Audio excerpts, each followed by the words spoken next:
बिस्मिल्लाहिर्रहमानिर्रहीम। कैसे हैं भाई आप लोग? रटना नहीं है, समझना है। Syntax book board second year physics new book 2024 chapter number 18 magnetic fields और उसका पार्ट जो है 5 हम करने जा रहे हैं। कॉपी पेंसिल ले लीजिए, लेक्चर को नोट करना है और मुस्कुराते रहना है। आज के जो भी टॉपिक्स हैं वो हमारे पास दो हैं। पार्ट 5, पिछला पार्ट एम्पेयर्स लॉ का हमने किया था, ठीक है। आपके कमेंट्स का और रिस्पॉन्स का बहुत शुक्रिया, ठीक है। अच्छा, पिछला पार्ट अगर देखना है आपने तो यहाँ ऊपर देखें, आपको लिंक मिल जाएगा। और अगर अगला पार्ट देखना है तो वीडियो के लास्ट में इसी स्क्रीन के ऊपर आपको लिंक मिल जाएगा। हर वीडियो के अंदर आपको यही सेटअप मिलेगा कि पिछला पार्ट देखना है, ऊपर देखें लिंक मिल जाएगा। अगला पार्ट देखना है तो वीडियो के लास्ट में जो है स्क्रीन पर ही आपको लिंक मिल जाएगा। इसके अलावा हर चैप्टर का पहला पार्ट भी आपको लास्ट में स्क्रीन पर मिल जाएगा लिंक। और अगर आपको चैप्टर नंबर 15 इस बुक का जो पहला चैप्टर है उसका पार्ट 1 वो भी आपको वीडियो के लास्ट में स्क्रीन पर ही मिल जाएगा। इसके अलावा आपको सेकंड ईयर केमिस्ट्री, आप सेकंड ईयर फिज़िक्स अगर देख रहे हैं तो second year chemistry already complete book बना चुका हूँ। Complete book second year chemistry की बना के अपलोड कर चुका हूँ, तो उसका भी लिंक आपको वीडियो के लास्ट में मिल जाएगा। फर्स्ट ईयर केमिस्ट्री जो है वो भी कंप्लीट बना चुका हूँ। कंप्लीट बुक जो है वो भी बना चुका हूँ, 12 के 12 चैप्टर वो भी आपको। अब इसके लिए फिर आपको जाना पड़ेगा प्लेलिस्ट की तरफ। तो इसी स्क्रीन के ऊपर नीचे आपको लोगो नज़र आ रहा होगा, रटना नहीं समझना है, उस पर क्लिक करें आप, पेज खुल जाएगा। प्लेलिस्ट का ऑप्शन होगा, उस पर क्लिक करें, प्लेलिस्ट आ जाएंगी आपके सामने। स्क्रॉल डाउन करते रहें। 11th केमिस्ट्री की भी प्लेलिस्ट आपको मिल जाएगी, 12th केमिस्ट्री की भी आपको प्लेलिस्ट मिल जाएगी, 12th फिज़िक्स की भी आपको प्लेलिस्ट मिल जाएगी, basics of chemistry, basics of mathematics, English language basics, English language advance, Pakistan study, matric की बायोलॉजी, इनकी भी प्लेलिस्ट आपको सारी की सारी, ये सारी प्लेलिस्ट आपको मिल जाएंगी। तो प्लेलिस्ट में चले जाएंगे तो फिर तो टेंशन ही कोई नहीं, थंबनेल से आपको पता लग जाएगा आप कहाँ पर हैं। अब चलते हैं इस चैप्टर की तरफ, इस टॉपिक की तरफ ना। सोलोनॉइड आज हमारा टॉपिक है, इसको हम देखेंगे। सोलोनॉइड, इसकी डेफिनेशन है, डेरिवेशन है सोलेनॉइड। और दूसरा जो है हमारे पास टोरॉइड है। और ये बेसिकली हमारे पास जो है वो एप्लीकेशंस हैं एम्पेयर लॉ की, application of Ampere's law. Ampere's law की ये क्या है, ये दोनों एप्लीकेशन हैं। लेकिन मैं आपको 4 स्टेप बताना चाहता हूँ। ये देखें, ये 4 स्टेप नहीं, मतलब 4 तरतीब। अगर आपको पूरा कॉन्सेप्ट गेन करना है ना तो ये सारी चीज़ें एक दूसरे के साथ कनेक्ट हैं। आप अपनी बुक की तरफ मत जाइएगा मेहरबानी करके। आपकी बुक के अंदर जो ना 3-3 लाइंस की डेरिवेशन दी हुई हैं, तबाही की हुई है। ये सेकंड ईयर फिज़िक्स की जो बुक आई है ना, इसके अंदर एम्पेयर्स लॉ जो इसकी डेरिवेशन 3 लाइनों के अंदर दे रखी है। सोलेनॉइड की 3 लाइनों के अंदर डेरिवेशन दे रखी है। टोरॉइड की 3 लाइनों के अंदर डेफिनेशन दे रखी है। और आगे भी मैंने देखा है तो तबाही की हुई है।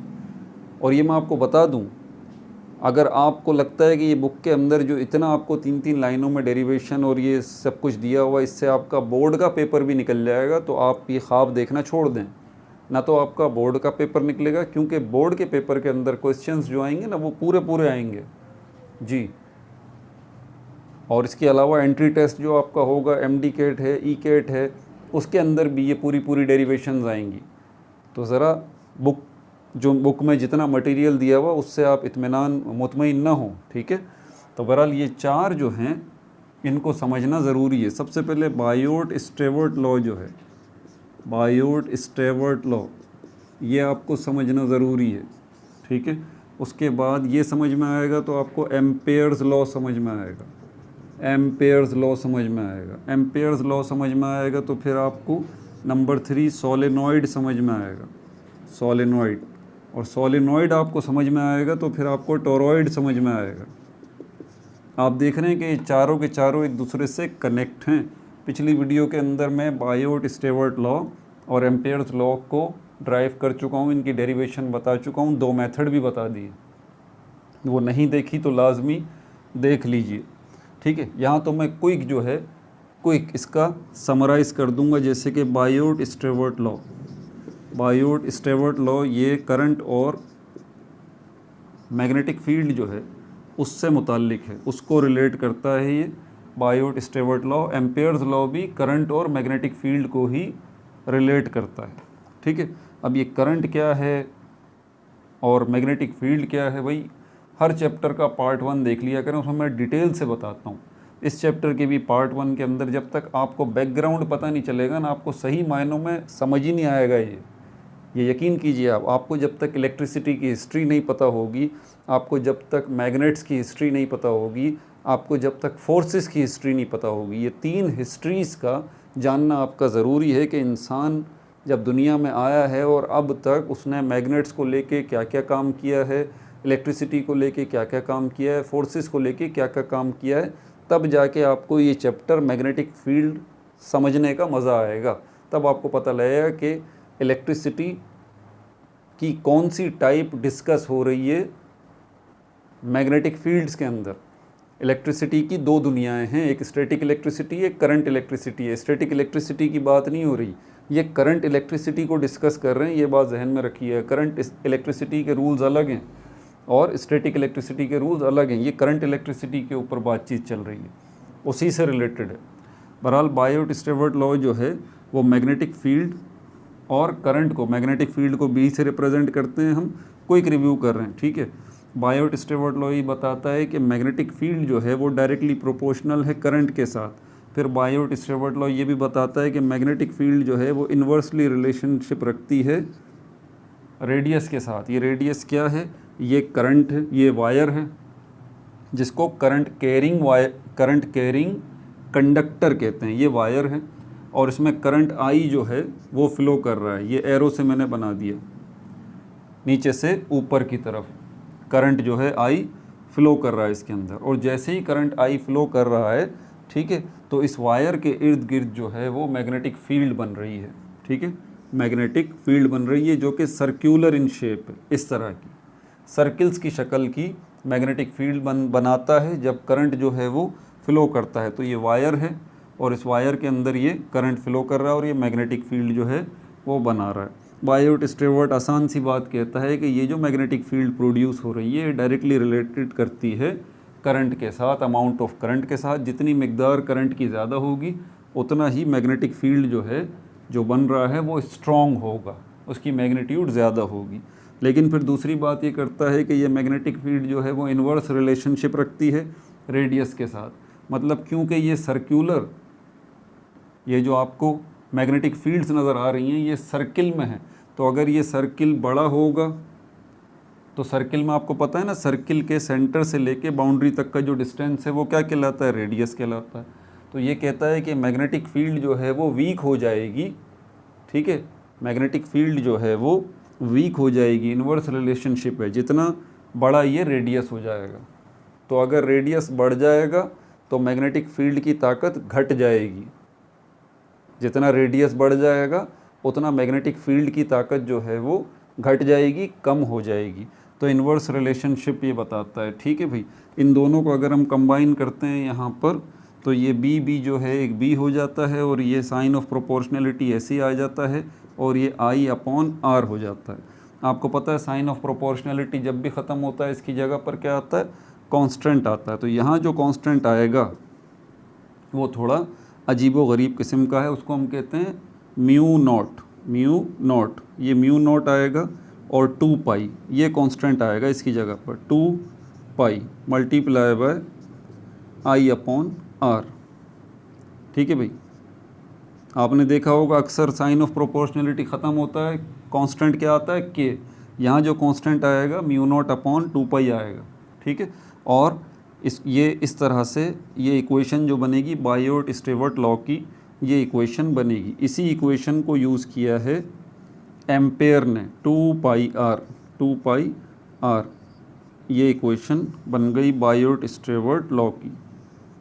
इसी को यूज़ किया है एम्पेयर ने, ठीक है। एम्पेयर जो है वो यही बात करता है, वो भी मैग्नेटिक फील्ड और करंट को रिलेट करता है, लेकिन वो एक इजाफी बात करता है, एम्पेरियन लूप की बात करता है, ठीक है, एम्पेरियन लूप की बात करता है अगर हम एम्पेयर को देखें तो।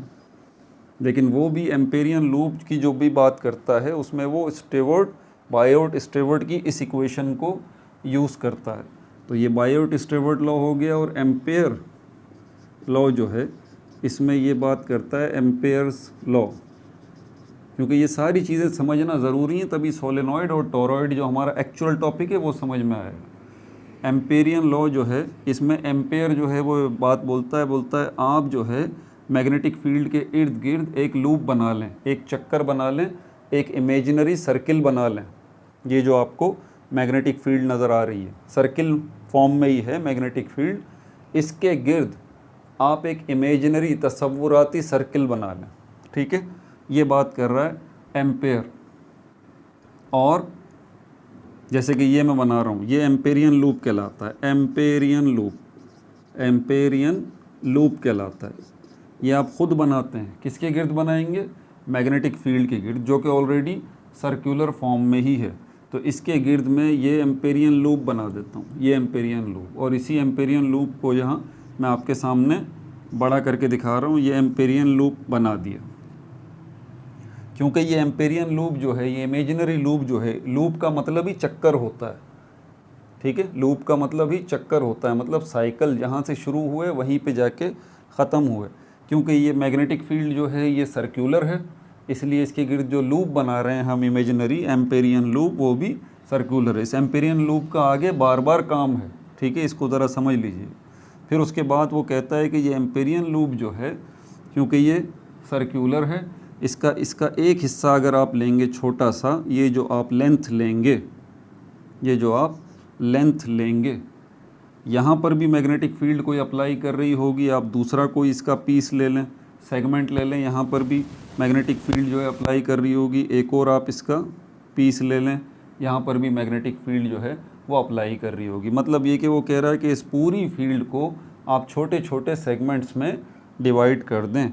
इस छोटे छोटे सेगमेंट्स को वो एल से रिप्रेजेंट करता है, और इसको नाम देता है लेंथ एलिमेंट का। नोट कर लें, इसको क्या नाम देता है? लेंथ एलिमेंट का नाम देता है। अब कितने सारे, अब खुद सोचिए ज़रा आप, इतने सारे जब ये लेंथ एलिमेंट बन जाएंगे, ये पीसेस बन जाएंगे, ठीक है, तो हर पीस के ऊपर, हर सेगमेंट के ऊपर इस एम्पेरियन लूप के क्या लग रही है? इसके ऊपर मैग्नेटिक फील्ड भी तो लग रही है, यहाँ भी लग रही है, यहाँ भी लग रही है, यहाँ पर भी मैग्नेटिक फील्ड लग रही है। एम्पेरियन लूप यहाँ बनाया है ना मैग्नेटिक फील्ड के इर्द गिर्द। समझ आ रही है बात आपको? और हर लेंथ एलिमेंट जो है, क्योंकि बहुत सारे आपने लेंथ एलिमेंट बनाए हैं, इसको L1 कर देते हैं, इसको L2 कर देते हैं, इसको L3 कर देते हैं, डॉट डॉट डॉट डॉट, ये हो जाएगा LN। ऐसे ही है ना, LN, क्योंकि बहुत सारे हैं, पहला वाला L1, L2, L3 इस तरह, और सबके साथ जो है वो हर लेंथ एलिमेंट के ऊपर मैग्नेटिक फील्ड भी एक्ट कर रही है इस एम्पेरियन लूप के। तो इसके साथ B आ जाएगा, इसके साथ भी B आ जाएगा, इसके साथ भी B आ जाएगा। अब यहाँ पर इसके लिए मैग्नेटिक फील्ड के लिए B1, B2, B3 करने की ज़रूरत नहीं है। वजह क्या है इसकी? क्योंकि मैग्नेटिक फील्ड यूनिफॉर्म है, सब जगहों पर एक ही है, एग्जैक्ट है बिल्कुल। जबकि ये जो लेंथ एलिमेंट हैं ये चेंज हो रहे हैं, यहाँ है, यहाँ है, यहाँ है, इस तरह से, ठीक है। तो ये लेंथ एलिमेंट जो है वो चेंज हो रहे हैं, इसीलिए इनको L1, L2, L3 कहा गया। फिर उसने एक और बात भी बोली कि इनके साथ आप डेल्टा भी लगाएं, तो ये B डेल्टा L1 हो गया, और ये B डेल्टा L2 हो गया, और ये B डेल्टा L3 हो गया, और डॉट डॉट डॉट डॉट ये हो गया B डेल्टा LN। अब इन सब को मैं अगर सम करूं तो एक सिंबल इस्तेमाल होता है, ग्रीक सिंबल, जिसको सम कहा जाता है। ये इस तरह से, ये सम के लिए रिप्रेजेंट किया जाता है। तो मैं यहाँ पर कह सकता हूँ sum of B delta L is equal to, ये हो जाएगा, ये कहता है एम्पेयर। तो एम्पेयर जो है वो इस तरह से बात करता है। एम्पेयर जो है वो एम्पेरियन लूप की ज़बान में बात करता है, बोलता है भाई ये मैग्नेटिक फील्ड जो है ना, जो सर्कुलर है, इसके गिर्द आप एम्पेरियन लूप बना लें और उसको छोटे छोटे सेगमेंट्स में डिवाइड कर दें, जिसको आप डेल्टा एल से रिप्रेजेंट करेंगे और इसको क्या नाम देंगे, इन सेगमेंट्स को लेंथ एलिमेंट का नाम देंगे। ठीक है, लेंथ एलिमेंट का नाम देंगे और हर लेंथ एलिमेंट पे मैग्नेटिक फील्ड एक्ट कर रही है। ठीक है, और मैग्नेटिक फील्ड यूनिफॉर्म है, ये बात उसने कर दी। ठीक है, अब यहाँ पर ये बात जब हो गई है एम्पेयर लॉ के अंदर, यहाँ पर आपको पता है इसके अंदर हमारे पास, इसको मिटा दूँ ज़रा, ये पिछली वीडियो का भी क्विक रिवीजन हो रहा है, लेकिन यकीन जानिए कि पिछली वीडियो का क्विक रिवीजन बहुत ज़रूरी है, वरना आपको सोलेनॉइड और टोरॉइड सर पे से गुजर जाएगा। ठीक है, इसलिए थोड़ा तसल्ली रखिएगा। बच्चे कह रहे हैं कि सर वीडियो बड़ी बन रही है, भाई आप भी तो बड़े हो गए हैं यार, अभी 9th में थोड़ी ना है, आप 2nd ईयर में हैं। ठीक है, तो वीडियोस तो बड़ी बनेंगी, टॉपिक्स बड़े हैं, क्या करूं, 10-10 मिनट में निपटा दूं,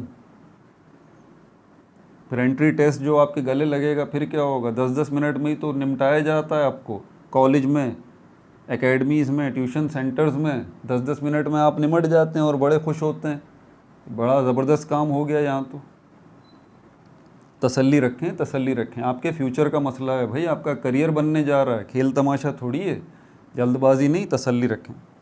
तो यहाँ पर ये जो है, ये एम्पेयर ये बात करता है। ठीक है, यहाँ तक ये बात हो गई।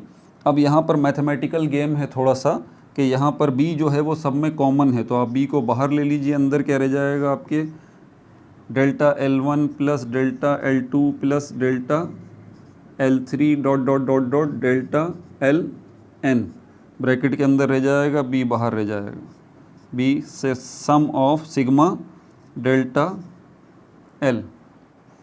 समझ में आ रही है बात आपको। अब यहाँ पर जब ये b आ चुका है, मैंने कहा था ना कि ये एम्पेयर लॉ ये दूसरा स्टेप है, पहला स्टेप जो है बायोट स्टेवर्ट लॉ का है। अब ज़रा Biot Stewart law video back करके देखें, हमने क्या फाइनली ड्राइव किया था, ये ड्राइव किया था, उसने ये बताया था म्यू नॉट आई अपॉन 2 पाई के बराबर है, 2 पाई आर के बराबर है, ये बायोट स्टेवर्ट लॉ था। ये इस b की ज़रूरत यहाँ पड़ेगी, इस b की जगह पे ये आ जाएगा, ये वाला पोर्शन, और ये जो आपको पोर्शन नज़र आ रहा है जो कि आपको सारे, जो असल में सारे सेगमेंट्स को रिप्रेजेंट कर रहा है, इस एम्पेरियन लूप के सारे सेगमेंट्स को रिप्रेजेंट कर रहा है। तो ये सारे सेगमेंट्स को अगर रिप्रेजेंट कर रहा है, ये delta L1 delta L2 delta L3 dot dot dot delta Ln, तो फिर ये बन क्या गया, आप थोड़ा सा गौर करें, ये बन गया इस सर्किल का सरकमफेरेंस। क्या बन गया, सरकमफेरेंस। और सरकमफेरेंस फाइंड आउट करने का जो फॉर्मूला है वो 2 पाई आर है, 2 पाई आर है। तो इन सब की जगह पे, इन सब की जगह पे, क्योंकि ये सारा का सारा सम जो है किसको रिप्रेजेंट कर रहा है, ये सारा का सारा सम इस सर्किल के, इस एम्पेरियन लूप के सरकमफेरेंस को रिप्रेजेंट कर रहा है, और सरकमफेरेंस 2 पाई आर के बराबर होता है। तो यहाँ पर आ जाएगा इस सब की जगह पे 2 पाई आर, ठीक है, मल्टीप्लाई बाय, और b की जगह पर क्या आ जाएगा, ये बायोट स्टेवर्ट लॉ में ये जो पोर्शन है हमारे पास, mu naught I divided by 2 pi R sum of b delta L।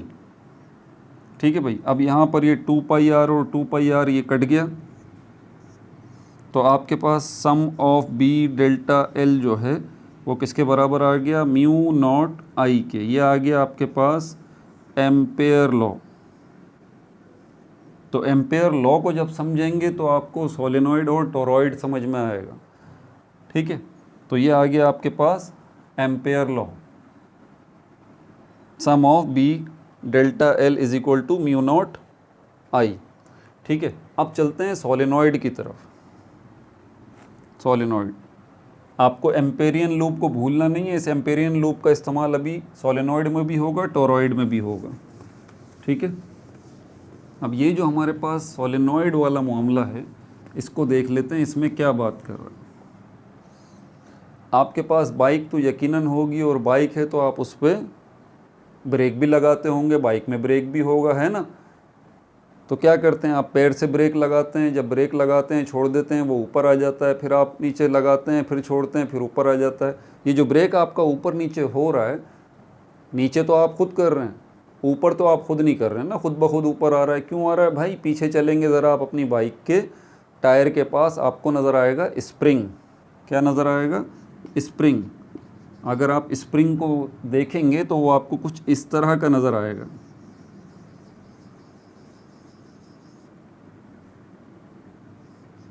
इस तरह का नज़र आएगा ये स्प्रिंग। यकीन कीजिए कि ये स्प्रिंग जो आपको इस तरह का नज़र आ रहा है ना, स्प्रिंग अंदर से कुछ भरा हुआ होता है, नहीं, कुछ भी नहीं होता। ऐसे ही होता है ना स्प्रिंग, लेकिन उसके अंदर खाली जगह तो होती है ना, होती है खाली जगह। बड़ा करके दिखाऊं, ये देखें, यूं ये स्प्रिंग, ये स्प्रिंग बड़ा करके दिखा दिया। ये स्प्रिंग जैसा आपको नज़र आ रहा है ना, इसी को हम सोलेनॉइड कहते हैं। इस किस्म की जो वुंडिंग होती है वायर की,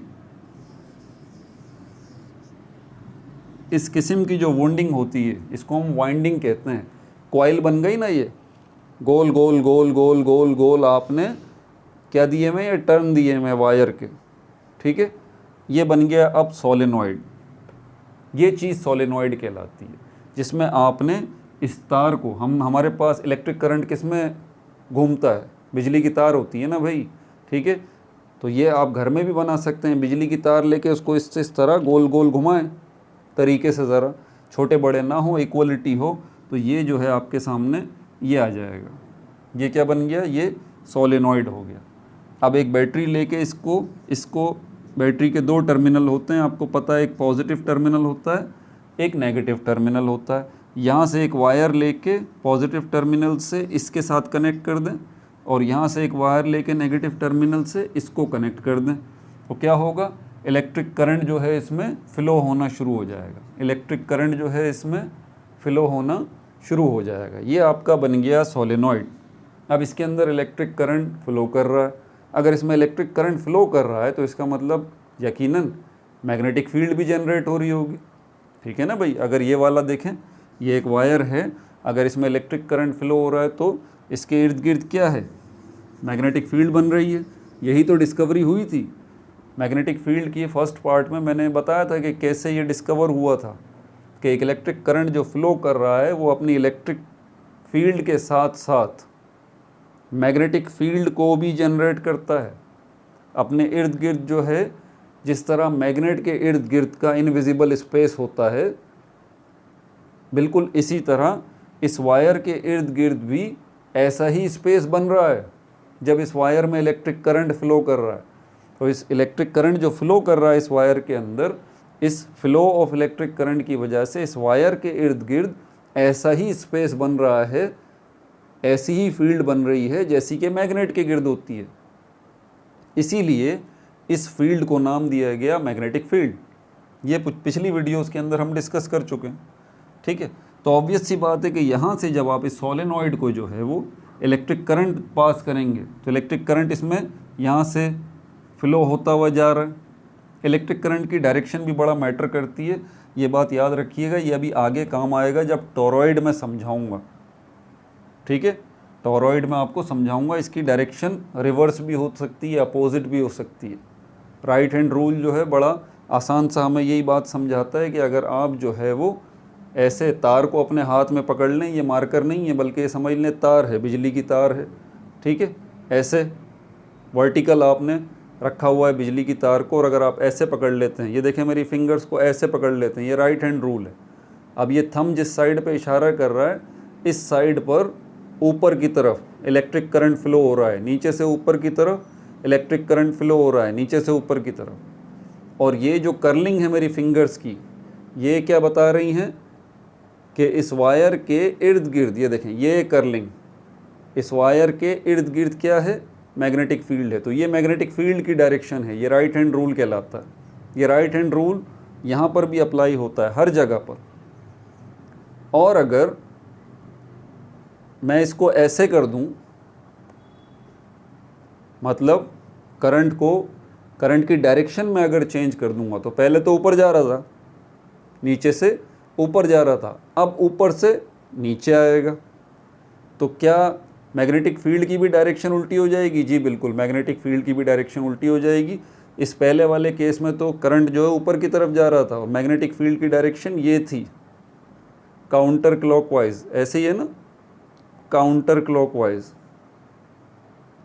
अब जब ये होगा मामला तो ये देखें करंट की डायरेक्शन डाउनवर्ड डायरेक्शन हो गई, मतलब टॉप टू बॉटम हो गया। आपने करंट की डायरेक्शन को रिवर्स किया तो मैग्नेटिक फील्ड की डायरेक्शन भी क्लॉकवाइज हो गई। तो ये बड़ा अहम नुक्ता है। अच्छा, बात ये है कि आप करंट की डायरेक्शन चेंज कैसे कर सकते हैं? बड़ा आसान सा तरीका है भाई। आपने ये तार जो पॉजिटिव में लगाई थी ना, और ये तार आपने नेगेटिव में लगाई थी, तो करंट यहाँ से फ्लो हो रहा था, यहाँ से शुरू हो रहा था और यहाँ तक आ रहा था। ठीक है, आप इस तार को निकाल के यहाँ लगा दें, इस तार को निकाल के यहाँ लगा दें, बस इतना काम करेंगे तो क्या होगा, अब करंट यहाँ से फ्लो होना शुरू हो जाएगा। ठीक है, तो जैसे ही ये मामला होगा फ़ौरन ही मैग्नेटिक फील्ड की डायरेक्शन भी चेंज हो जाएगी। ये बात जहन में रखिएगा कि करंट की दो डायरेक्शन होती हैं, दो किस्म की डायरेक्शंस। आप एक डायरेक्शन को चेंज करेंगे, दूसरी डायरेक्शन में लेके आएंगे तो ऑटोमेटिकली मैग्नेटिक फील्ड की डायरेक्शन क्लॉकवाइज होगी तो एंटी क्लॉकवाइज हो जाएगी, एंटी क्लॉकवाइज होगी तो क्लॉकवाइज हो जाएगी मैग्नेटिक फील्ड की डायरेक्शन। अगर आप करंट की डायरेक्शन अपवर्ड से डाउनवर्ड करते हैं, करंट की डायरेक्शन लेफ्टवर्ड से राइटवर्ड करते हैं, तो ऑटोमेटिकली मैग्नेटिक फील्ड की डायरेक्शन भी उलट हो जाएगी। ये बात याद रखिएगा। बहरहाल अब यहाँ पर क्योंकि हम ये एप्लीकेशंस ऑफ एम्पेयर लॉ में सोलेनॉइड को डिस्कस कर रहे हैं, जब आप इसमें इलेक्ट्रिक करंट पास करेंगे तो इलेक्ट्रिक फील्ड भी बनेगी। कहाँ बनेगी? क्या ये सोलेनॉइड के बाहर बनेगी, यहाँ बनेगी, यहाँ बनेगी, यहाँ बनेगी? नहीं भाई, बाहर का जितना भी स्पेस है सोलेनॉइड का, यहाँ पर मैग्नेटिक फील्ड बनेगी तो सही, लेकिन बहुत ही वीक होगी। अगर आप वायर को देखें ना, वायर तो ये सीधी वायर है, इस सीधी वायर के तो इर्द गिर्द मैग्नेटिक फील्ड बन रही है, कोई मसला नहीं है। लेकिन इसी सीधी वायर को जब आप बल दे दे के सोलेनॉइड की शक्ल आप दे देंगे ये वाली, तो अब क्या होगा, जो आप बल दे रहे हैं, टर्न दे रहे हैं, तो बीच में स्पेस बन रहा है ना यार, स्पेस नहीं समझ आ रहा भाई? स्प्रिंग जो आपने निकाला है अपनी बाइक में से, स्प्रिंग, उसके बीच में जगह है, खाली होता है ना अंदर से, ऐसे ही होता है ना। ये स्प्रिंग जो आपने निकाला है, ये स्प्रिंग, ये अंदर का स्पेस खाली होता है ना, ये सारा का सारा, ये देख रहे हैं खाली होता है ना। मैं इस अंदर वाले स्पेस की बात कर रहा हूँ, स्प्रिंग के अंदर वाले स्पेस की बात कर रहा हूँ। तो ये जो सोलेनॉइड है इसके अंदर भी स्पेस मौजूद है, तो इसके अंदर जो स्पेस मौजूद है वहाँ पर मैग्नेटिक फील्ड मौजूद है, वहाँ पर मैग्नेटिक फील्ड जो है वो मौजूद है। एम्पेयर ये कहता है कि यहाँ पर भी आपको बनाना है एक एम्पेरियन लूप। क्या बनाना है? Amperian loop. लेकिन ये एम्पेरियन लूप जो है वो, अभी जो हमने एम्पेयर लॉ में एम्पेरियन लूप देखा था, कैसा बनाया था? गोल बनाया था ना, यूँ सर्किल में बनाया था। फिर उसके हमने सेगमेंट्स बनाए थे, लेंथ एलिमेंट, उनके ऊपर मैग्नेटिक फील्ड बी को लगाया था। ऐसे ही यहाँ जो एम्पेरियन लूप बनेगा सोलेनॉइड में, ये इस तरह का बनेगा, रेक्टेंगल, ये रेक्टेंगल बनेगा। और इसके फिर आप इन हिस्सों के नाम भी रखेंगे। इसको आप ए कर देंगे, इसको आप बी कर देंगे, इसको सी कर देंगे, इसको डी कर देंगे। अब इस पर थोड़ा सा आप गौर करें। मैं बता चुका हूँ कि मैग्नेटिक फील्ड जो है वो इस सोलेनॉइड के बाहर बहुत वीक है, बेहिसाब वीक है। ठीक है, तो बाहर तो ज़ीरो आप ले लेंगे मैग्नेटिक फील्ड को ऑलमोस्ट। तो ये वाला पोर्शन जो आपको नज़र आ रहा है, सी डी वाला जो पोर्शन आपको नज़र आ रहा है, ये मैग्नेटिक, ये इस कहाँ है, ये इस सोलेनॉइड के बाहर है, आउटसाइड है। ये वाला पोर्शन सी डी वाला इस सोलेनॉइड के बाहर है। तो यहाँ पर मैग्नेटिक फील्ड क्या होगी? ज़ीरो होगी। मैग्नेटिक फील्ड ये ज़ीरो होगी। ठीक है, अब चलते हैं इस वाले की तरफ, ए बी की तरफ, बी सी की तरफ और ए डी की तरफ। मतलब ये कि अगर मैं जो है वो सी डी की बात करूं तो सी डी पे जो है वो मैग्नेटिक फील्ड आपकी क्या है, ज़ीरो है, वो बाहर है सी डी। लेकिन ए बी के ऊपर तो कुछ होगी ना मैग्नेटिक फील्ड, ए बी के ऊपर भी तो कुछ होगी ना, बी सी के ऊपर भी कुछ ना कुछ मैग्नेटिक फील्ड होगी ना, और ए डी जो है इसके ऊपर भी कोई ना कोई मैग्नेटिक फील्ड होगी ना। तो इंटरेस्टिंग बात आपको बताऊं, ये जो वर्टिकली आपको नज़र आ रहे हैं बी सी और ए डी, क्या कौन सा है, बी सी और ये ए डी, बी सी ये रहा और ए डी ये रहा। बी सी के ऊपर भी मैग्नेटिक फील्ड ज़ीरो होगी, बी सी के ऊपर भी मैग्नेटिक फील्ड ज़ीरो होगी, और ए डी जो है ये वाला, इसके ऊपर भी मैग्नेटिक फील्ड ज़ीरो होगी। यहाँ पर भी मैग्नेटिक फील्ड ज़ीरो है, सी डी के ऊपर भी, ये तो बाहर है, चलो समझ में आ गया, ये तो सोलिनॉइड से बाहर का पोर्शन है सी डी, यहाँ मैग्नेटिक फील्ड ज़ीरो हो गई। लेकिन सर ये ए डी और बी सी के ऊपर, इसके ऊपर भी मैग्नेटिक फील्ड ज़ीरो है, बी सी के ऊपर भी मैग्नेटिक फील्ड ज़ीरो है, ए डी के ऊपर भी मैग्नेटिक फील्ड ज़ीरो है, इसके पीछे क्या वजह? तो फिर मैग्नेटिक फील्ड कहाँ पर है? सिर्फ इसके ऊपर है, ए बी के ऊपर। सिर्फ ए बी जो है ये सी डी के ऊपर भी ज़ीरो है, ए डी के ऊपर, इसको मैं डब्बे में बना दिया ए बी, सिर्फ यहाँ पर मैग्नेटिक फील्ड मौजूद है इस ए बी के ऊपर, इस ए बी के ऊपर। इसकी वजूहात क्या है, क्यों नहीं है? यहाँ तो मैंने आपको बता दिया है कि ये सी डी जो है ये तो क्योंकि है ही बाहर, बाहर तो मैग्नेटिक फील्ड ऑलमोस्ट ज़ीरो होती है लेकिन बहुत ज़्यादा वीक होती है। तो ये सी डी वाला पोर्शन ये तो सोलेनॉइड के बाहर है, लेकिन ये तो अंदर हैं ए डी और बी सी। यहाँ क्या वजह है? यहाँ मैं अभी आपको वजह बता देता हूँ। लेकिन ए डी और बी सी में जो है वो भी मैग्नेटिक फील्ड आपकी ज़ीरो। अब चलते हैं यहाँ पर, ये जो हमारे पास एम्पेयर लॉ जो है इसका यूज़ यहाँ पर कैसे हो रहा है। ये याद रहे कि पहले जो हमने एम्पेरियन लूप बनाया था वो कैसा बनाया था, गोल बनाया था, अभी जो हमने ड्राइव किया एम्पेयर्स लॉ को। लेकिन ये जो एम्पेरियन लूप है ये चौकोर है। लेकिन क्या याद करें फिर इसके अंदर हमने क्या किया था, हमने जो है वो एम्पेयर हमें क्या कहता है, एम्पेयर हमें ये कहता है कि B sum of delta L किसके बराबर होता है, ये याद आए, ये शुरुआत हमने किससे की थी, एम्पेयर लॉ। हमने ये निकाला था इस तरह से, दोबारा से बता दूं, ये हमने निकाला था इस तरह से, B delta L1 plus B delta L2 plus B delta L3 dot dot dot dot B delta Ln। फिर हमने b को कॉमन लिया था और ये डेल्टा L1 से लेके डेल्टा Ln तक अंदर रह गए थे। फिर हमने बताया था कि ये सरकमफेरेंस है और ये b बाहर आ गया था। b जो है म्यू नॉट आई अपॉन 2πr के बराबर हुआ था स्टीवर्ट लॉ के मुताबिक, बायोट स्टीवर्ट लॉ के मुताबिक। और ये किसके बराबर हुआ था, सरकमफेरेंस के, 2πr के, क्योंकि ये सरकमफेरेंस को रिप्रेजेंट कर रहा था ना, गोल था ना।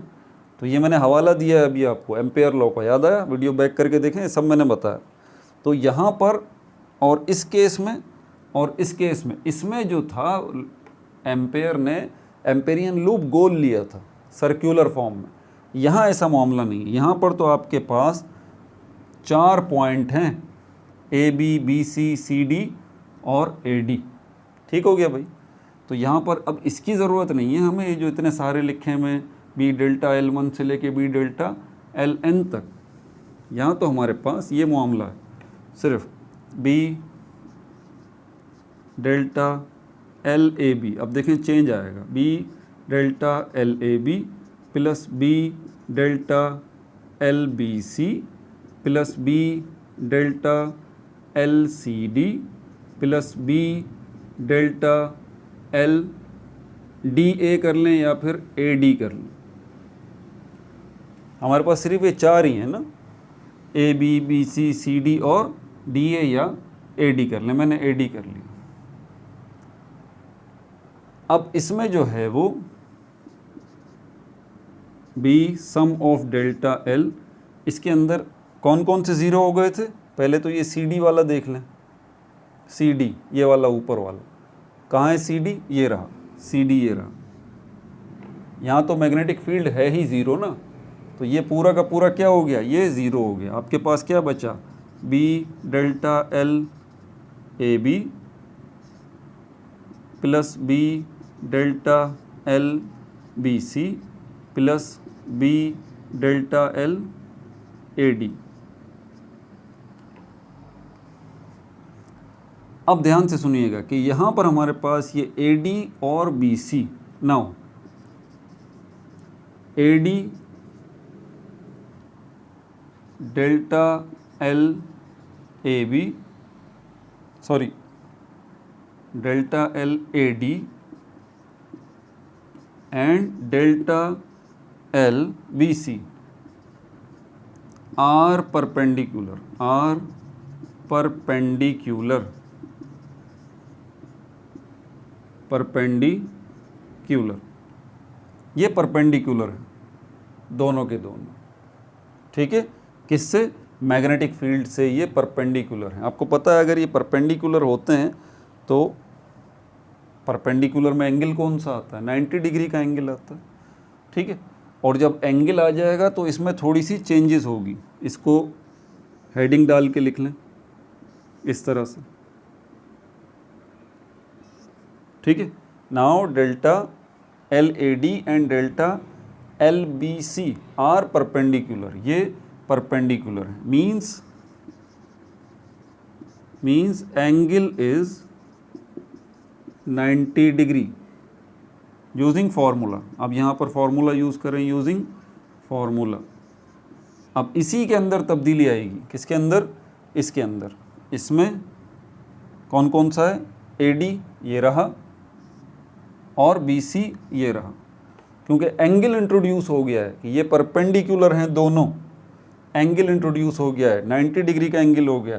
तो यहाँ पर ये क्या बन जाएगा, B sum of delta L बराबर है B sum of L A B plus ये क्या हो जाएगा, B delta L cos 90 plus B delta L C D. B delta L कौन सा है हमारे पास, बी सी वाला, बी सी कॉस 90, और बी डेल्टा एल कौन सा है, सी डी वाला, सी डी कॉस 90, ठीक है भाई। अब आप अपने कैलकुलेटर पर cos 90 की वैल्यू निकाल के देखेंगे तो cos 90 जो है वो ज़ीरो के बराबर होता है। तो यहाँ पर अगर cos 90 ज़ीरो के बराबर है, यहाँ पर भी cos 90 ज़ीरो के बराबर है, तो cos 90 जो है वो मल्टीप्लाई हो रहा है डेल्टा एल सी डी से। तो अगर cos 90 ज़ीरो के बराबर है, वो ज़ीरो इससे जब मल्टीप्लाई होगा डेल्टा एल सी डी से तो ये भी ज़ीरो हो जाएगा, और ये जब delta L C D multiply हो रहा है बी से तो बी भी ज़ीरो हो जाएगा। तो मतलब ओवरऑल ये पूरा का पूरा क्या रिज़ल्ट देगा आपको, ज़ीरो देगा, ठीक है भाई। ये पूरा का पूरा आपको क्या रिज़ल्ट देगा, ये ज़ीरो देगा। सी डी लिख दिया क्या यार, अरे यार बी सी है भाई, बी सी, एक बी सी है और ये एक ए डी है। क्या ही लिखा है मैंने यहाँ पे, ए बी, नहीं ए बी नहीं यार, ए बी नहीं, हाँ सॉरी ये तो हो गया। बी सी हमारे पास ये रहा, सही है, बी सी और ये डी ए होगा, सॉरी डी ए, या ए डी कर लें, ए डी। तो बी सी और ए डी ये दोनों के दोनों, ये भी ज़ीरो हो जाएगा, ये भी ज़ीरो, पूरा का पूरा ये भी ज़ीरो हो जाएगा। अब आपके पास बचता क्या है, सिर्फ ये B sum of delta L is equal to B delta L A B.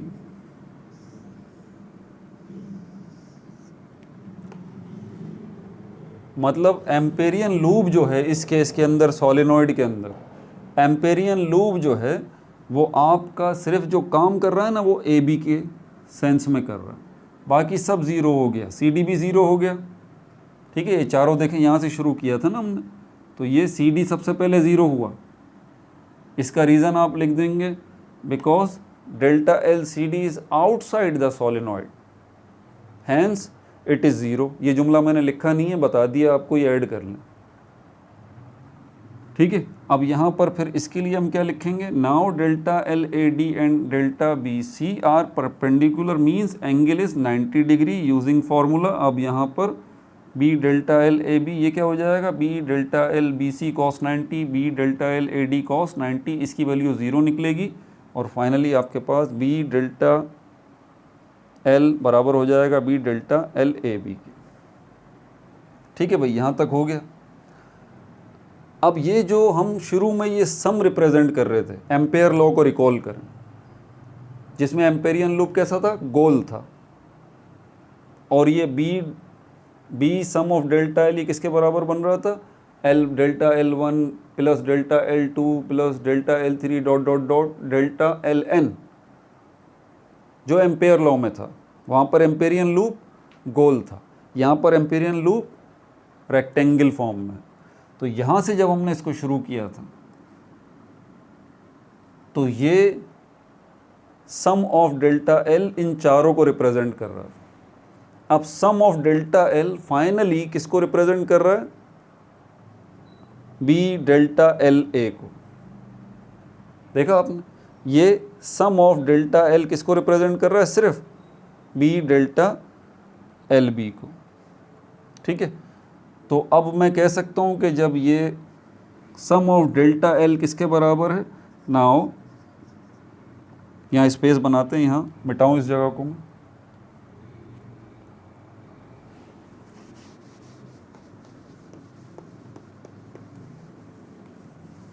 यार मैं इतनी सफाई से जो ना काम नहीं कर सकता, ठीक है ना। मैं ये जो बोर्ड पर टीचर हजरात सलमा सितारे बनाते हैं ना खूबसूरत खूबसूरत से, और राइटिंग का भी बड़ा ध्यान रखते हैं, यार ये मुझसे काम नहीं हो सकता। मैं आपके कॉन्सेप्ट्स जो हैं वो खूबसूरत बना सकता हूँ, राइटिंग अच्छी नहीं कर सकता, डिज़ाइनिंग नहीं दे सकता, खूबसूरती का ख्याल नहीं रख सकता। हाँ, मैं आपका जहन खूबसूरत बना सकता हूँ, आपके कॉन्सेप्ट्स जो है वो ब्यूटीफुल बना सकता हूँ। बहरहाल अब यहाँ से आगे हम चलेंगे। नाउ तो हम ये कह सकते हैं, now in this case sum of delta L is equal to delta L A B. तो हम यह क्या चेंजेस करेंगे, फिर बी की जगह पे क्या आ जाएगा, delta L A B is equal to B delta L A B, बराबर हो जाएंगे दोनों ही। ठीक है भाई, दोनों ही बराबर हो जाएंगे यहाँ पर। अब यहाँ पर हमारे पास अगला मरहला इसका शुरू होगा। ये जितना भी अभी तक हमने किया है ना, ये सब का सब हमारे पास क्या है, ये स्टेप नंबर 1 था। इसको स्टेप नंबर 1 करें, यहाँ से स्टेप नंबर 1 था। अब स्टेप नंबर 2 शुरू होगा, यहाँ से स्टेप नंबर 2 जो है वो शुरू होगा। स्टेप नंबर 2 के अंदर टोटल करंट जो है वो आपको कैलकुलेट करना है। Now calculate total current, now calculate total current. अभी तक जो हम बात कर रहे थे वो हम एम्पेरियन लूप की बात कर रहे थे, याद रहे, सोलेनॉइड की बात नहीं कर रहे। सोलेनॉइड के अंदर जो टोटल करंट है उसकी बात नहीं कर रहे, पूरे सोलेनॉइड के अंदर जो टोटल मैग्नेटिक फील्ड है उसकी बात नहीं कर रहे, सिर्फ एम्पेरियन लूप जो हमने लिया था उसी की बात कर रहे हैं। अब हम कह रहे हैं नाउ कैलकुलेट टोटल करंट, जिसको हम ब्रैकेट में लिख रहा हूँ आई से रिप्रेजेंट कर रहे हैं। ठीक है, now calculate total current I in all turns, in all turns. ये टर्न्स का क्या चक्कर है, जिसको कैपिटल एन से रिप्रेजेंट किया जा रहा है। सोलेनॉइड के अंदर आपने देखा है ना, ये एक टर्न, दूसरा टर्न, तीसरा टर्न, चौथा टर्न, पांचवा टर्न, टर्न बने हुए। तो करंट को हम टर्न वाइज लेंगे, आसान लफ्ज़ों में बात, करंट को हम क्या लेंगे, टर्न वाइज लेंगे। देखें, ये पहला टर्न आ गया, ये दूसरा टर्न आ गया, ये तीसरा टर्न आ गया, चौथा टर्न आ गया, पांचवा टर्न आ गया। अब टर्न तो पता नहीं कितने होंगे एक सोलेनॉइड के अंदर, हो सकता है 50 टर्न हो, 100 टर्न हो, 1000 टर्न हो। तो टर्न्स जो हैं, अगर हम उसको करंट को जो है टर्न वाइज अगर हम लेंगे तो टर्न तो पता नहीं कितने हैं। तो यहाँ पर हम जो है नंबर ऑफ टर्न्स को जो है वो कहते हैं हम ये। तो now calculate total current in all turns, heading आ गई कि जितने टर्न्स में जो करंट मौजूद है हमें उसको कैलकुलेट करना। तो हम ये देख रहे हैं कि total current I in one turn is equal to I. ठीक है ना भाई, और टर्न को किससे रिप्रेजेंट करते हैं हम, एन से, ये आई के बराबर हो। ठीक है, total current I in 2 turns is equal to 2i। Total current I in 3 turns is equal to 3i and total current I in n turns, अब देखिए मैंने क्या लिखा है, n टर्न्स, क्योंकि हमें टर्न्स की तादाद तो नहीं पता ना।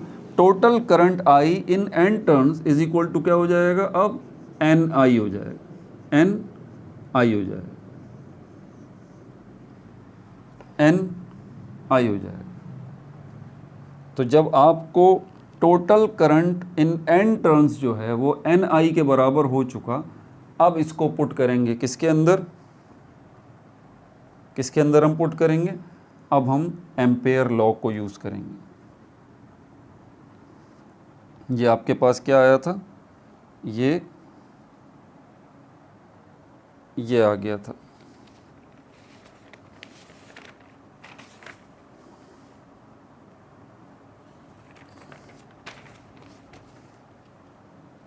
ठीक है भाई, यहाँ तक हो गया, इधर जगह बनाऊं।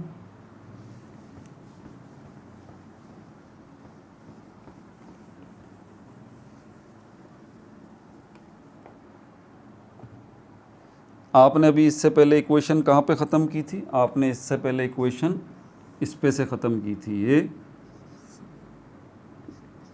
Magnetic field sum of delta L को जो है आपने किसके बराबर किया था, B delta L A B.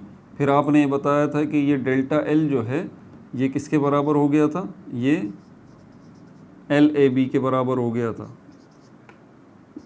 B delta L A B. ठीक है ना, यहीं पे ख़त्म किया था ना हमने, इसको हम इक्वेशन 1 कर देते हैं, इक्वेशन 1। ठीक है भाई, ये पिछले स्टेप 2 मैंने दोबारा लिखे हैं यहाँ पर। अब यहाँ पर हम कहेंगे नाउ, अब यहाँ पर by using Ampere law, Ampere law क्या कहता है हमसे, B sum of delta L किसके बराबर है, म्यू नॉट आई के। ठीक है भाई, म्यू नॉट आई के, ये एम्पेयर लॉ की इक्वेशन है, बायोट सेवर्ट लॉ की इक्वेशन नहीं है, ये याद रहे, वो इससे थोड़ी सी चेंज है। ठीक है, और यहाँ पर हम देख चुके हैं कि टोटल करंट आई जो है वो फाइनली किसके बराबर हो रहा है, total current I in n turns वो बराबर हो रहा है ni के। तो इसका मतलब जहाँ पर ये i है वहाँ पर हम किसको लिख सकते हैं, ni को। ये देखें, ये नज़र आ रहा है आपको i, तो यहाँ पर आ जाएगा म्यू नॉट, क्या बन जाएगा, ni। ठीक है भाई, ni। अच्छा, यहाँ मैंने थोड़ी सी मिस्टेक कर दी, मुझे अभी ये नहीं करना चाहिए था। ठीक है ना, मुझे ये नहीं करना चाहिए था, आप इसको ना करें, आप इसको एंड में करेंगे। ये वाला जो है ना, ये वाला स्टेप है, आप इसको ऐसे ही रहने दें।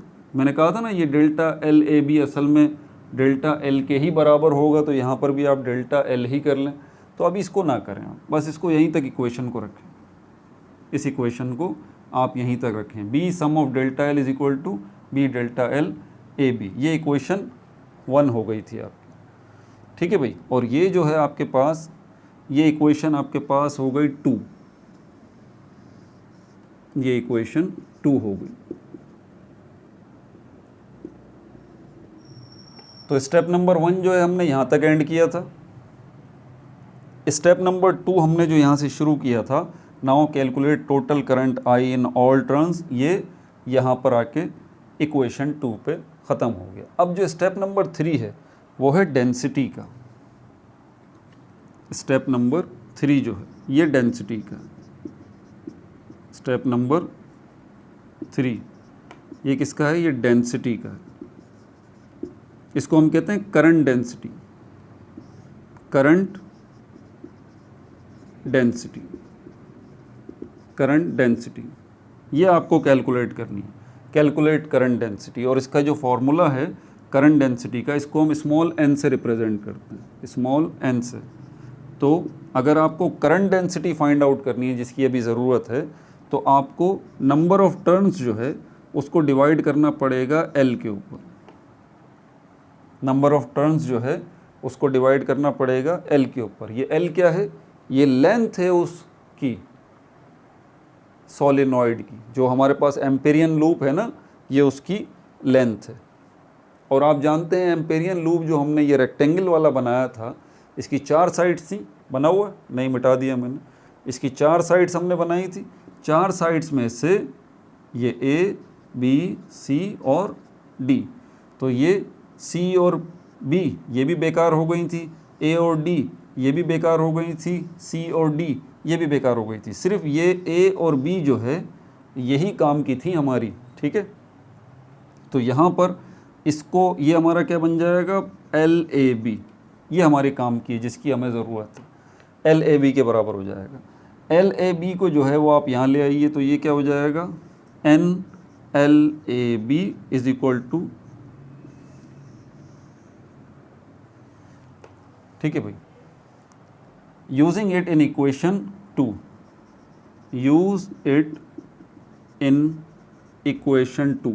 इक्वेशन 2 में जो है इसको आप यूज़ कर लें, NLAB को, ठीक है। आप इक्वेशन 2 में, ये रही इक्वेशन 2 जो अभी हमने बनाई थी, इसमें ये n जो नज़र आ रहा है इसकी जगह पर ये आ जाएगा NLAB, स्मॉल n और LAB, ठीक है भाई। इसकी जगह पर ये आ जाएगा हमारे पास।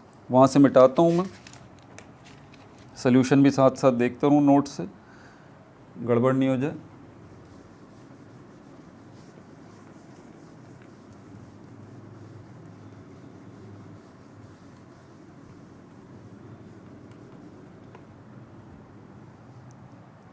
ठीक है भाई, तो ये इक्वेशन 2 हमारे पास ये रही। B sum of delta L बराबर है म्यू नॉट N और I, ठीक है भाई। अब N किसके बराबर हमने किया है? NLAB, तो स्मॉल n आ जाएगा, LAB आ जाएगा, I करंट आ जाएगा, म्यू नॉट I और B sum of delta L। अब यहाँ पर ज़रूरत है now delta L is equal to delta LAB, तो इसकी जगह पर आ जाएगा B sum of delta LAB बराबर हो जाएगा म्यू नॉट NLAB, और ये कैपिटल I करंट को रिप्रेजेंट। अब यहाँ पर भी LAB, यहाँ पर भी LAB, ख़त्म हो गया। आपके पास क्या बचा? B बराबर है म्यू नॉट NI के। ये आ गई आपके पास वो इक्वेशन जिसकी मदद से सोलेनॉइड में आप मैग्नेटिक फील्ड की स्ट्रेंथ को कैलकुलेट कर सकते हैं, ठीक है भाई। तो 3 स्टेप्स के अंदर ये सोलेनॉइड वाला मामला आपका हल होगा। स्टेप नंबर 1 जिसमें एम्पेयर लॉ को आप यूज़ कर रहे हैं, ठीक है।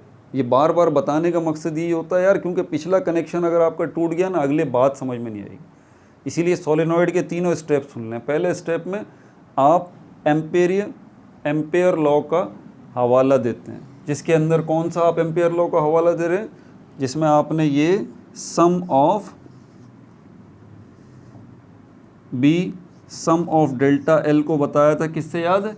L1 plus L2 plus L3 dot dot dot, और यहाँ B बाहर रह गया था, इससे आपने स्टार्ट लिया था। और फाइनली फिर इनकी जगह पर, इन बहुत सारे L की जगह पर आपने सिर्फ 4 L लिए थे, जो कि सोलेनॉइड में थे, जो कि सोलेनॉइड में थे, कौन कौन से, इस तरह से जो थे, ए बी वाला, बी सी वाला, सी डी वाला और ए डी वाला।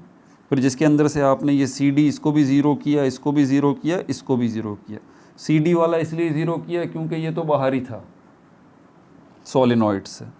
ये ए डी और बी सी ये परपेंडिकुलर थे, तो 90 डिग्री का एंगल होता है, इसलिए ये भी ज़ीरो हो गया। फाइनली आपके पास ये ही बचा था।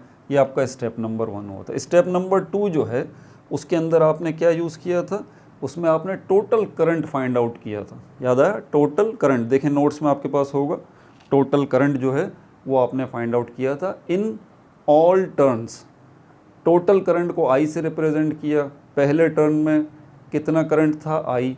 दूसरे टर्न में कितना करंट था, 2i। तीसरे टर्न में कितना करंट था, 3i।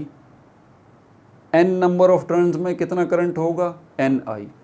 फिर आपने इसको जो है इक्वेशन 2 में पुट किया था। कहाँ, जहाँ i मौजूद था। i किसके बराबर आया था, i बराबर आया था ni के। तो i की जगह पर आपने जो एम्पेयर लॉ था उसके अंदर आपने इसको पुट कर दिया था i की जगह। फिर स्टेप नंबर 3 यहाँ से शुरू हुआ था कि अब आपको करंट डेंसिटी चाहिए, जिसका formula n is equal to number of turns divided by l। और फिर आप LAB को यहाँ लेके आए हैं, तो ये NLAB n के बराबर हो गया। अब आपने n की जगह पर किसको पुट किया, आपने इसको पुट किया इन इक्वेशन 2, ये इक्वेशन 2 n की जगह, और ये आ गया n की जगह पर आपने NLAB को पुट किया। फिर आपने ये बताया कि भाई डेल्टा L जो है वो डेल्टा LAB के बराबर है, तो यहाँ पर ये चेंजेस हुई, फिर ये कटा, और फाइनली आपके पास ये सोलेनॉइड वाली इक्वेशन आ गई, सोलेनॉइड वाली इक्वेशन आ गई। ठीक है भाई, आप देख रहे हैं सब एक दूसरे से कैसे कनेक्ट हैं। आप टोरॉइड की तरफ चलते हैं।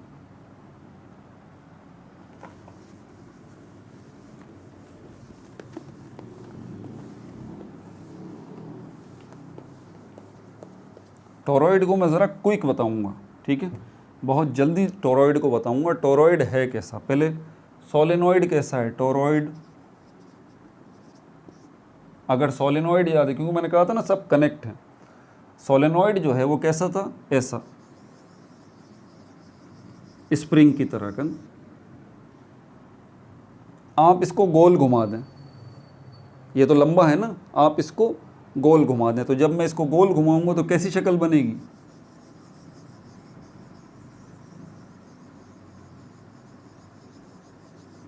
ऐसी शक्ल बनेगी।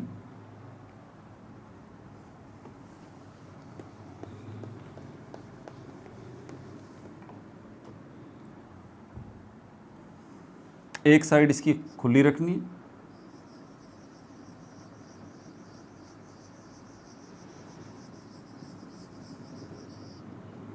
ये सर्किल में आपने बना दिया। उसी टोरॉइड को आपने घुमा दिया, उसी सोलेनॉइड को आपने घुमा दिया, टोरॉइड बन गया, ये बन गया। ये साइड इन हो गई और ये साइड आउट हो गई। अब ये किससे कनेक्ट करना है, आपने किसी बैटरी से कनेक्ट कर दें, स्विच बोर्ड से कनेक्ट कर दें, तो फिर क्या होगा, इसमें इलेक्ट्रिक करंट जो है वो फ्लो होना शुरू हो जाएगा। और जैसे ही इलेक्ट्रिक करंट इसमें फ्लो होगा तो यकीनन इसमें क्या प्रोड्यूस होगी, मैग्नेटिक फील्ड इसमें प्रोड्यूस हो जाएगी। कहाँ पर प्रोड्यूस होगी, इन ही के अंदर। याद है मैंने ख़ास आपको बात बताई थी, सोलेनॉइड अंदर से खाली होता है, तो इसी तरह सोलेनॉइड को गोल घुमा के जब आप टोरॉइड बना रहे हैं तो वो भी अंदर से खाली होगा, ये भी यहाँ से खाली है, और इसके अंदर ही मैग्नेटिक फील्ड बनेगी, ना यहाँ बनेगी ना यहाँ बनेगी। आपकी बुक के अंदर 3 लाइनों के अंदर इसकी डेरिवेशन दी हुई है, तबाही हुई हुई है भाई, ऐसा ना करें यार। इसके 3 केसेस हैं, 3 केसेस हैं इसके, ठीक है। पहले बोल रहा है कि मैग्नेटिक फील्ड जो है वो कैलकुलेट करें, 3 पॉइंट इसके बना लें, 3 पॉइंट इसके बना लें। एक पॉइंट यहाँ बना लें आप, एक पॉइंट यहाँ बना लें आप, और एक पॉइंट यहाँ बना लें आप, ठीक है। इन पॉइंट्स को जो है वो आप नाम भी दे दें, इन पॉइंट्स को आप नाम भी दे देंगे।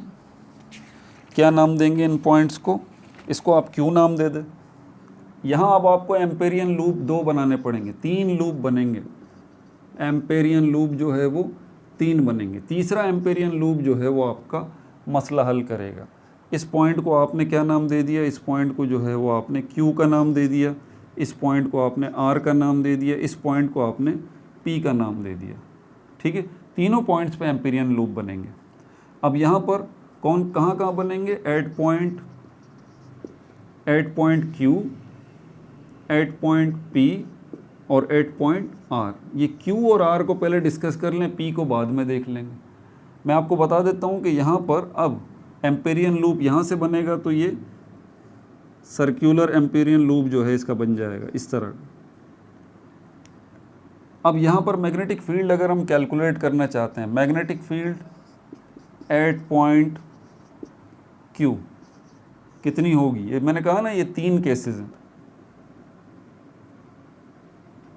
ये 3 केसेस हैं।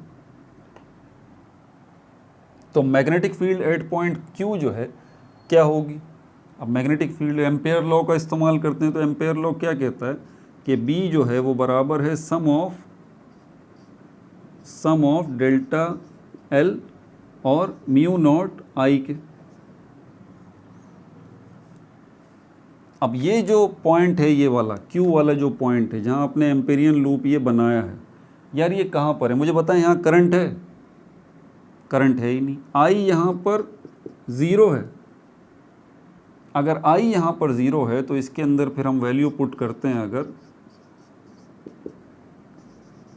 तो ये क्या हो जाएगा, I ये 0 आ गया। और अगर I 0 आ गया तो ये भी 0 हो गया। और अगर ये 0 हो गया तो ये वाली साइड पे जो B है इसका मतलब वो भी 0 आ गया। तो मैग्नेटिक फील्ड जो है यहाँ पर इस Q पॉइंट के ऊपर 0 है, करंट ही नहीं है। अब दूसरा वाला पॉइंट देख लेते हैं, magnetic field at point R, ये जो बाहर है ये रहा। और ये वाला जो Q पॉइंट है ना ये इनसाइड है, इनसाइड। ये वाला जो R पॉइंट है ना ये आउटसाइड है, आउटसाइड। और ये वाला जो पॉइंट P है ना, P ये क्या है, विद इन, अंदर है, विद इन अंदर है किसके, एम्पेरियन लूप।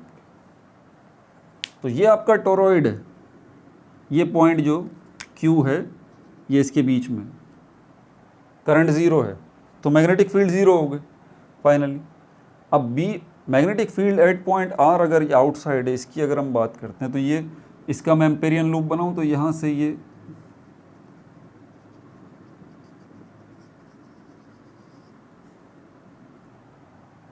अब यहाँ पर ये देखें, यहाँ पर लगता तो ऐसे ही है। अब करंट किसके अंदर है, इस टोरॉइड के अंदर है ना। यहाँ से आपने करंट को इन किया हुआ है, करंट यहाँ से फ्लो हो रहा है यूं यूं यूं यूं यूं यूं इस टोरॉइड के अंदर। और मैग्नेटिक फील्ड कहाँ है, वो भी इसी टोरॉइड के अंदर है। तो मैग्नेटिक फील्ड भी इस टोरॉइड के अंदर है, करंट भी इस टोरॉइड के अंदर है। और ये टोरॉइड किसके अंदर है, इस एम्पेरियन लूप के अंदर है। जो पॉइंट R पे हमने बनाया है इस एम्पेरियन लूप के अंदर है। तो इसका मतलब ये हुआ कि अगर ये एम्पेरियन लूप के अंदर आपका टोरॉइड है जिसमें इलेक्ट्रिक करंट है और जो है वो मैग्नेटिक फील्ड भी मौजूद है, तो ये जो पॉइंट R का एम्पेरियन लूप है वो इसके अंदर आ रहा है, तो फिर इस एम्पेरियन लूप के अंदर भी करंट होगा ना कोई ना कोई। भाई देखें, टोरॉइड ही अंदर है, जब एम्पेरियन लूप ये रहा बाहर बड़ा सा, इसके अंदर ये टोरॉइड आ रहा है जिसके अंदर करंट है। तो मैं आपसे पूछता हूँ यार, ये जो एम्पेरियन लूप है इसमें करंट होगा, डेफिनेटली होगा, ना की तो गुंजाइश ही नहीं है ना। और करंट होगा तो मैग्नेटिक फील्ड भी होगी। वजह, क्योंकि इस एम्पेरियन लूप के अंदर आपका टोरॉइड आ रहा है जिसमें इलेक्ट्रिक करंट भी मौजूद है, मैग्नेटिक फील्ड भी मौजूद है। तो ऑटोमेटिकली इस एम्पेरियन लूप जो R वाला पॉइंट है इसके गिर्द भी, इसमें भी करंट मौजूद है और मैग्नेटिक फील्ड भी मौजूद है। लेकिन हमारी मैथमेटिक्स कहती है नहीं, ये बात गलत है। हमारी मैथमेटिक्स क्या कहती है कि नहीं, ये बात गलत है। यहाँ पर एम्पेरियन लूप का थोड़ा सा कॉन्सेप्ट आपको समझना ज़रूरी है। मेरी कैलकुलेशन जो है ना अपनी ज़ाती, ठीक है, मेरी कैलकुलेशन ये कहती है कि एम्पेरियन लूप जो है, क्योंकि काफ़ी लोगों को हो सकता है इससे इख्तिलाफ भी हो, ठीक है, लेकिन मैंने जो पढ़ा है लिटरेचर को, रिसर्च की है इसके ऊपर, तो एम्पेरियन लूप जो है वो उसी जगह पे बनता है जहाँ पर मैग्नेटिक फील्ड मौजूद हो, उसी जगह पे। आप देखें एम्पेयर लॉ याद है आपको, उसने एम्पेरियन लूप कहाँ बनाया था? ये जो मैग्नेटिक फील्ड बनी थी इस वायर के इर्द गिर्द, ये मैग्नेटिक फील्ड बनी थी, इसी में उसने एम्पेरियन लूप बनाया था। तो अगर आप एम्पेरियन लूप की डेफिनेशन को देखेंगे कि एम्पेरियन लूप, तो ये जो ऊपर वाला एम्पेरियन लूप है ये कोई सेंस नहीं बनता, लेकिन हमारी जो ज़्यादातर टीचर्स, प्रोफेसर्स वो समझाते हैं, बड़े बड़े लोग, यूट्यूबर्स के ऊपर भी मैंने सर्च की, यूट्यूबर्स को भी देखा, बड़े बड़े यूट्यूबर्स को देखा, तो उन्होंने भी इसी चीज़ को फॉलो किया कि भाई ये जो बड़ा एम्पेरियन लूप है इसके अंदर ये टॉरॉइड आ रहा है, और इसके अंदर टॉरॉइड में क्योंकि इलेक्ट्रिक करंट है तो डेफिनेटली इसमें भी एम्पेरियन लूप, ये जो आर है इसमें भी इलेक्ट्रिक करंट होना चाहिए ना, या तो फिर एम्पेरियन लूप की ही डेफिनेशन गलत है जो कि हम समझ रहे हैं। एम्पेरियन लूप उसी जगह पे होना चाहिए जहाँ पर मैग्नेटिक फील्ड है, लेकिन लिटरेचर हमारा ये बात करता है। तो इस तरह से ये एम्पेरियन लूप देखा जाए तो सही नहीं है।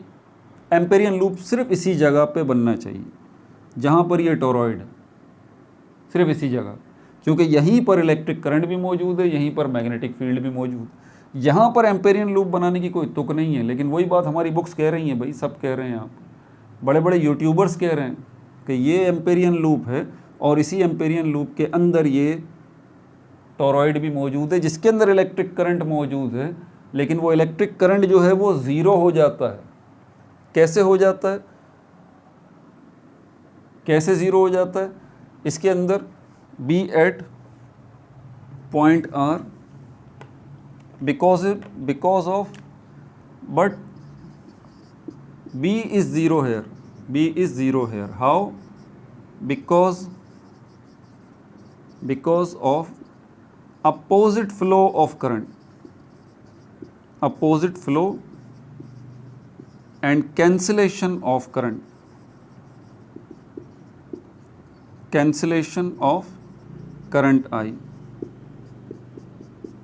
कि इसके अंदर करंट जो है इस टॉरॉइड के अंदर, एक साइड जिसको हम प्लस से क्रॉस से रिप्रेजेंट करते हैं, दूसरी साइड जिसको हम सर्किल से रिप्रेजेंट करते हैं, तो यहाँ से एक साइड से करंट जो है वो इन हो रहा है और दूसरी साइड से आउट हो रहा है। मतलब एक ये यूं जा रहा है ना, यूं, तो ये देखें ये एक साइड से ये इन हो रहा है और दूसरी साइड से आउट हो रहा है, तो यहाँ से निकल के यहाँ तक आ रहा है, ठीक है, ये एक साइड हो गई, आप इसको क्रॉस से रिप्रेजेंट कर दें, और यहाँ से निकल के जो ये यहाँ से निकल के यहाँ दोबारा आ रहा है, इसको आप इससे रिप्रेजेंट कर दें डॉट से। तो माहिरीन ये बताते हैं क्योंकि करंट की डायरेक्शन उल्टी हो गई है, एक पॉजिटिव में हो गया, एक नेगेटिव में हो गया, करंट की दो डायरेक्शंस मिल गई हैं, एक पॉजिटिव डायरेक्शन, एक नेगेटिव डायरेक्शन। तो इसकी मिसाल बिल्कुल ऐसी है जैसे मैथमेटिक्स में +2 और -2 एक साथ नहीं आ जाते, +2 और -2 एक साथ आ जाते हैं मैथमेटिक्स में, तो क्या करते हैं, कैंसिल कर देते हैं, ज़ीरो आ जाता है। तो वो ये कहते हैं कि इस पॉइंट ऑफ व्यू से कि एक साइड से करंट इन हो रहा है और दूसरी साइड से करंट आउट हो रहा है, इसी मुनासिबत से यहाँ पर करंट जो है वो ज़ीरो है, करंट जो है वो ज़ीरो है। अब ये कोई बात मानने वाली है यार, लेकिन भाई यही बातें टेक्स्ट बुक्स कहती हैं, ठीक है, यही बातें मैंने देखी हैं, लेकिन मेरा ख़ुद जहन इसको प्रैक्टिकली मानता नहीं है। फिर एम्पेरियन लूप को आप गलत जो है वो डिज़ाइन कर रहे हैं, पता नहीं आपका जहन में उलझाना नहीं चाहता यार, इसीलिए अब जो भी पढ़ाया जा रहा है वो सुन लीजिए, ठीक है, लेकिन it does not make sense ना, लेकिन ऐसा बताया जाता, ठीक है। तो यही बताया जा रहा है, जो कि बताया जा रहा है वही सुन लीजिए आप, उसी को आपने लिखना है कि यहाँ पर क्योंकि करंट की अपोजिट डायरेक्शन होगी, फाइनली क्लॉकवाइज होगी एक साइड से, दूसरी साइड से एंटी क्लॉकवाइज होगी एक करंट की, और दोनों करंट्स की अपोजिट डायरेक्शन होगी, दोनों एक दूसरे के इफेक्ट को कैंसिल कर देंगे। तो यहाँ पर इस R पॉइंट के ऊपर भी, ठीक है, आपका क्या होगा, मैग्नेटिक फील्ड आपकी ज़ीरो होगी क्योंकि करंट भी ज़ीरो है। How? Because of opposite flow and cancellation of current, ये आप लिख दीजिए, ठीक है। अब ये पॉइंट हमारा ये रह गया, पॉइंट P, जो कि इस टोरॉइड के अंदर है, इसका तो कोई मसला नहीं है। अब ये तीसरी जो एम्पेरियन लूप बनेगा वो इसके अंदर बनेगा, यहाँ से ये इसके अंदर बनेगा, विद इन द टोरॉइड जो है वो बनेगा तीसरा एम्पेरियन लूप। और यहीं पे हम मैग्नेटिक फील्ड जो है वो फाइंड आउट करेंगे, यहीं पे मैग्नेटिक फील्ड जो है वो हम फाइंड आउट करेंगे, ठीक है। Magnetic field at point, magnetic field at point P, ये रहा P इस जगह, magnetic field at point P इस जगह पे यूज़ करेंगे बाय यूजिंग एम्पेयर लॉ। क्या बता रहा है, B sum of delta L इसके बराबर है म्यू नॉट I के। और यहाँ पर ये जो डेल्टा L है, सम ऑफ डेल्टा L, ये किसको रिप्रेजेंट कर रहा है, ये पूरे सर्किल को रिप्रेजेंट कर रहा है। टोरॉइड ऐसा है ना, और सर्किल को रिप्रेजेंट कर रहा है, मतलब सर्किल के सरकमफेरेंस को रिप्रेजेंट कर रहा है। और सरकमफेरेंस जो है वो आपको पता है किसके बराबर होता है, 2 पाई R के बराबर होता है। तो इसकी जगह पर हम लिख सकते हैं 2 pi R is equal to mu naught I। 2 pi R को वहाँ ले जाइए तो ये हो जाएगा, मैग्नेटिक फील्ड बराबर हो जाएगा mu naught I upon 2 pi R। For number of turns, for number of turns जिसको हम कैपिटल N से रिप्रेजेंट कर रहे हैं, for total current,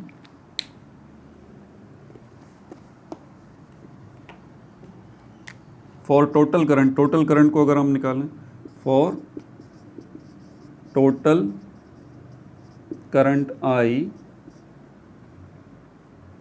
in number of turns, total number of turns, total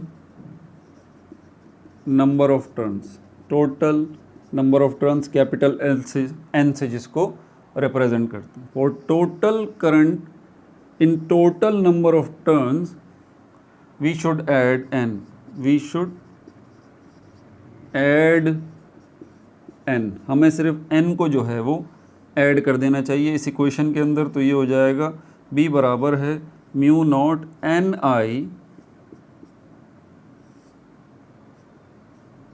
Ni upon 2 pi R। ठीक हो गया भाई, टोरॉइड भी हो गया।